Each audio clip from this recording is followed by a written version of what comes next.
One step can change your life footprints.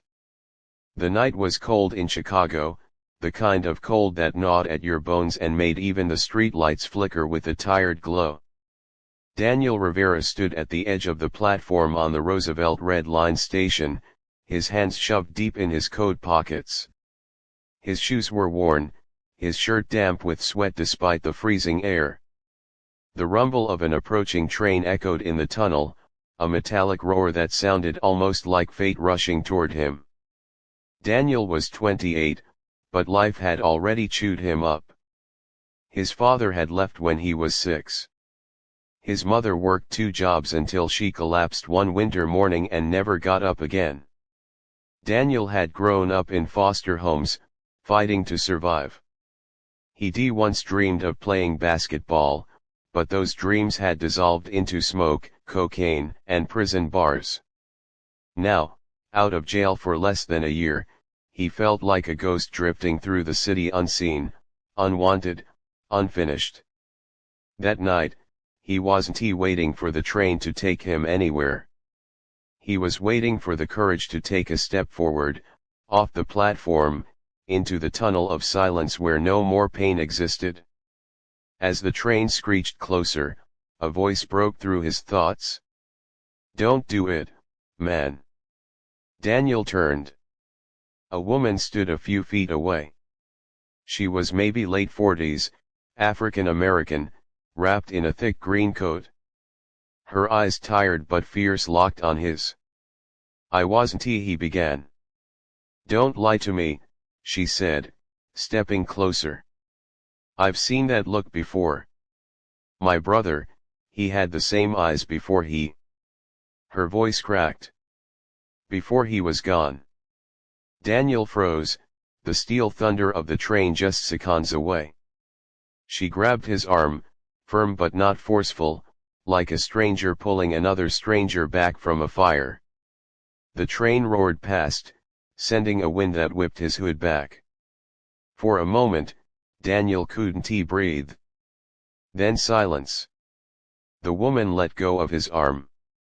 "One step," she said softly. "That's all it takes.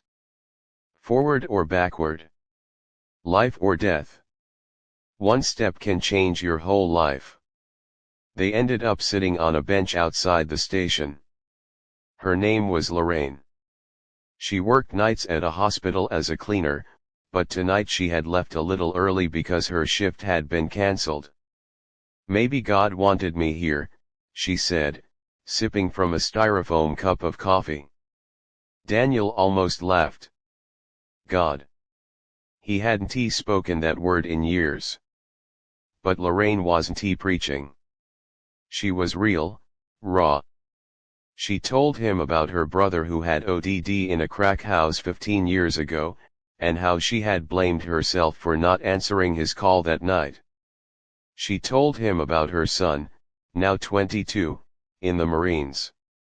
"Every day I pray he comes back alive." You learn to fight for what matters, Daniel. Even if you're bleeding, you fight. Daniel listened. For the first time in a long time, someone wasn't judging him. She didn't ask about his record or why he looked so tired. She just talked. And then, out of nowhere, she asked, "You hungry?" He hadn't eaten since morning. So he nodded. Lorraine bought him a sandwich and coffee from a 24-hour diner nearby. She didn't have much money, he could tell, but she insisted. "Food is the first medicine," she said with a small smile. That night, Daniel went home to his tiny halfway house room, clutching the leftover half of the sandwich like it was gold. He didn't know why, but he felt something stir inside him. Something he thought was dead. Hope. Over the next few weeks, Daniel found himself taking small steps. He went to a job fair, though his record got him nothing. He tried applying at a fast food place, got rejected. Old friends kept calling him, tempting him back into the hustle. But he remembered Lorraine's words, one step can change your life, and he forced himself to walk away. One afternoon, while sweeping floors at a community center where he picked up a volunteer shift, he overheard two kids talking about basketball. His heart ached. He hadn't touched a ball in years. "Hey," he found himself saying. "You know, if you want, I could show you a crossover move that'll make defenders trip over themselves." The kids laughed, doubtful. But when Daniel picked up the ball and demonstrated, their eyes went wide. Word spread. Soon, kids started asking him for tips. The community director noticed, and one evening she pulled him aside. "Daniel, we've got an after-school program for at-risk youth. We need someone who can connect with these kids. Someone who knows what the streets are like. Would you consider coaching?" He wanted to say no. He wasn't good enough. He wasn't worthy. But something in him whispered, "One step." "Yes," he said. Months passed. Daniel became a coach, a mentor, a big brother to kids who reminded him of himself at their age, hungry, angry, desperate for guidance. He poured into them what no one had poured into him. Discipline. Respect. Hope. He still struggled. Nights were hard. Temptation never vanished. But every time he felt the darkness calling, he remembered the platform, the train, and Lorraine's hand pulling him back. And then one Saturday morning, after a youth game, a boy named Jamal hugged him tightly. "Coach," the boy whispered, "I was gonna join a gang last month. But then, you talked to me. You don't know it, but you saved me." Daniel's throat tightened. His knees felt weak. He realized, in that moment, that saving Jamal felt better than any high he had ever known. Years later, Daniel stood at a podium in a high school gymnasium filled with kids, parents, and community leaders. He had just received a local award for his work mentoring inner-city youth. Cameras flashed. People clapped. When the applause quieted, Daniel leaned into the microphone.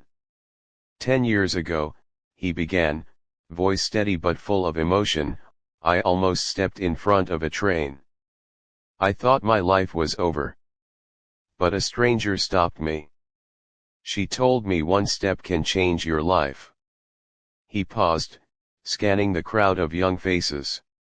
She was right. That night I took a step backward away from death and then forward toward life. Every good thing I have today, every young man or woman I've seen rise up from the streets, it all started with that one step. The gym was silent. Some people were crying. Daniel smiled faintly. "So if you're standing at the edge tonight, at the edge of quitting, at the edge of giving up, remember this, you're just one step away. One step from hope. One step from love. One step from a whole new life." Outside, in the cool evening, Daniel spotted Lorraine standing near the back of the crowd.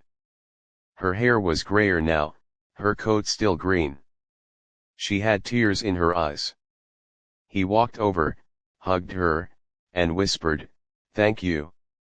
She whispered back, "No, Daniel. Thank you for taking the step." And as they stood there, the sounds of laughter and basketballs bouncing in the gym behind them, Daniel knew the truth: sometimes, one step can end a life. But sometimes, one step can save it.